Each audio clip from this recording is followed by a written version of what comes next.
Big boss ಸಾಮ್ರಾಜ್ಯದ ಆಟ ನಿಮ್ಗೆಲ್ರಿಗೂ ಕೂಡ ಇಷ್ಟ ಆಗಿದೆ ಅನ್ಕೋತೀನಿ. ಯಾಕಂತ ಹೇಳಿದ್ರೆ ಸಿಕ್ಕೋಪಟ್ಟೆ ಚೆನ್ನಾಗಿ ನಡ್ಸ್ಕೊಂಡು ಹೋಗ್ತಿದ್ದಾರೆ ಮಂಜಣ್ಣ ಅವರು. ಮಂಜಣ್ಣನ್ಗೆ ಈ ಒಂದು ಟಾಸ್ಕ್ ಇಂದ ನಾನು ಫ್ಯಾನ್ ಆಗ್ಬಿಟ್ಟೆ ಅಂತಾನೆ ಹೇಳಕ್ ಇಷ್ಟಪಡ್ತೀನಿ. ಯಾಕಂತ ಹೇಳಿದ್ರೆ ಮಂಜಣ್ಣ ಅವರು ಯಾವ ರೀತಿಯಲ್ಲಿ ನಡ್ಕೋತಾರೆ ಅಂತ ಹೇಳಿ ನನಗೂ ಕೂಡ ಸ್ವಲ್ಪ ಆಶ್ಚರ್ಯ ಆಗ್ತಿತ್ತು. ಇವ್ರು ಯಾವ ರೀತಿ ತಗೊಂಡು ಹೋಗ್ತಾರೆ ಈ ಟಾಸ್ಕ್ ಅನ್ನ ಅಂತ ಹೇಳಿ. ಯಾಕಂದ್ರೆ ತುಂಬಾ ಕೋಪಿಷ್ಟವಾಗಿರ್ತಾರೆ. ಅದ್ರ ಜೊತೆಗೆ ಸ್ವಲ್ಪ ಗೇಮ್ ಅನ್ನ ಬೇರೆ ಕಡೆನೆ ಚೇಂಜ್ ಮಾಡುವಂತ ಕೆಪಾಸಿಟಿ ಹೊಂದಿರೋದ್ರಿಂದ ಇವರು ಯಾವ ರೀತಿ ತಗೊಂಡು ಹೋಗ್ತಾರೆ, ಇದನ್ನ ಸಕ್ಸಸ್ ಆಗುತ್ತೋ ಇಲ್ವೋ ಅನ್ನೋ ಒಂದು ಮೈಂಡ್ ಸೆಟ್ ಅಲ್ಲಿ ಇದ್ವಿ. ಬಟ್ ಮಂಜಣ್ಣ ಅವರು ಸಿಕ್ಕೋಪಟ್ಟೆ ಸೂಪರ್ ಆಗಿ ಈ ಟಾಸ್ಕ್ ಅನ್ನ ತಗೊಂಡು ಹೋಗ್ತಿದ್ದಾರೆ. ಮನೆ ಮಂದಿನೂ ಎಂಜಾಯ್ ಮಾಡ್ತಿದ್ದಾರೆ. ಜೊತೆಗೆ ಕರ್ನಾಟಕದ ಜನತೆನೂ ಕೂಡ ಬಿಗ್ ಬಾಸ್ ನ ಎಂಜಾಯ್ ಮಾಡೋ ಲೆವೆಲ್ಗೆ ಈ ಟಾಸ್ಕ್ ಅನ್ನ ತಗೊಂಡೋದ್ರು. ಬಿಗ್ ಬಾಸ್ ಸಾಮ್ರಾಜ್ಯ ಅನ್ನೋದು ನಗುವಿನ ಸಾಮ್ರಾಜ್ಯ ಆಗಿದ್ದಂತೂ ಖಂಡಿತ. ಸೊ ಮಧ್ಯದಲ್ಲಿ ಟಾಸ್ಕ್ ಅನ್ನು ಕೊಟ್ಟರು ಕೂಡ ಅದನ್ನು ನಿಭಾಯಿಸಿಕೊಂಡು ಮನೆ ಮಂದಿಗೂ ಎಂಜಾಯ್ ಮಾಡಿಸ್ಕೊಂಡು ಜೊತೆಗೆ ಸ್ಟ್ರಿಕ್ಟ್ ಆಗಿರೋ ರಾಜನೂ ಆಗ್ಬಿಟ್ಟು ಈ ಟಾಸ್ಕ್ ಅನ್ನ ನಡ್ಸ್ಕೊಂಡು ಹೋಗಿರೋದು ತುಂಬಾ ಖುಷಿ ತಂದು ಕೊಡ್ತು. ಸೊ ನಿಮಗೆ ಏನ್ ಅನ್ನಿಸ್ತು ಅಂತ ಹೇಳಿ ಕಮೆಂಟ್ ಮಾಡಿ. ಆದ್ರೆ ಮಧ್ಯದಲ್ಲಿ ಈ ಟಾಸ್ಕ್ ಅಥವಾ ಈ ಮನೆ ಒಂದು ಸಂತೋಷವಾಗಿರ್ಬೇಕು, ಜನಗಳು ಸಂತೋಷವಾಗಿರ್ಬೇಕು ಅಂತ ಹೇಳಿದ್ರೆ ಮುಖ್ಯವಾಗಿ ಕಾರಣ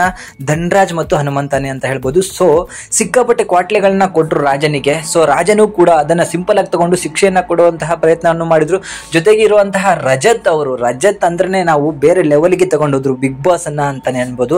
ಬಿಗ್ ಬಾಸ್ ಮನೆಯಲ್ಲಿ ನಗ್ಸೋದಾಗಿರ್ಬೋದು, ಡ್ಯಾನ್ಸ್ ಮಾಡಿದಾಗಿರ್ಬೋದು, ಹಾಡನ್ನ ಹಾಡಿದಾಗಿರ್ಬೋದು, ಮಂಜಣ್ಣ ಅವ್ರಿಗೂ ಕೂಡ ನಗು ಬರುವಂತೆ ಮಾಡೇ ಬಿಟ್ರು ರಜತ್ ಅವರು. ಅವ್ರು ಇರುವಂತಹ ಒಂದು ಮೈಂಡ್ ಸೆಟ್, ಅದರ ಅವ್ರ ಬಾಡಿನ ನೋಡ್ಕೊಂಡ್ರೆ ನಾವು ಸಿಕ್ಕಾಪಟ್ಟೆ ಅಗ್ರೆಸಿವ್ ಆಗಿ ಆಡ್ತಾರೆ, ಬರೀ ಜಗಳ ಮಾಡಕ್ಕೆ ಬಂದಿದ್ದಾರೆ ಅನ್ಕೊಂಡ್ರೆ ಸಿಕ್ಕಾಪಟ್ಟೆ ಕಾಮಿಡಿನೂ ಮಾಡ್ತಾರೆ, ಮಾತುಗಳನ್ನ ನೇರವಾಗಿ ಆಡ್ತಿದ್ದಾರೆ. ಅದು ಕೂಡ ಸಿಕ್ಕಾಪಟ್ಟೆ ಇಷ್ಟ ಆಗ್ತಾ ಇದೆ.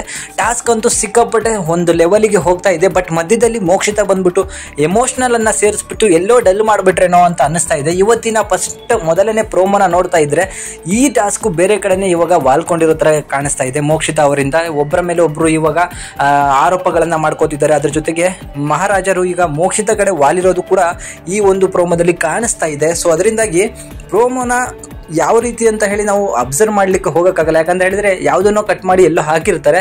ಸೊ ಪ್ರೋಮೋಗೆ ಯೂಸ್ ಮಾಡ್ಕೊಂಡಿರ್ತಾರೆ. ಬಟ್ ಟಾಸ್ಕ್ ಇದೇ ರೀತಿ ಮುಂದುವರೆದ್ರೆ ಇವತ್ತಿನ ಎಪಿಸೋಡ್ ಕೂಡ ಸಿಕ್ಕಾಪಟ್ಟೆ ಚೆನ್ನಾಗಿರುತ್ತೆ.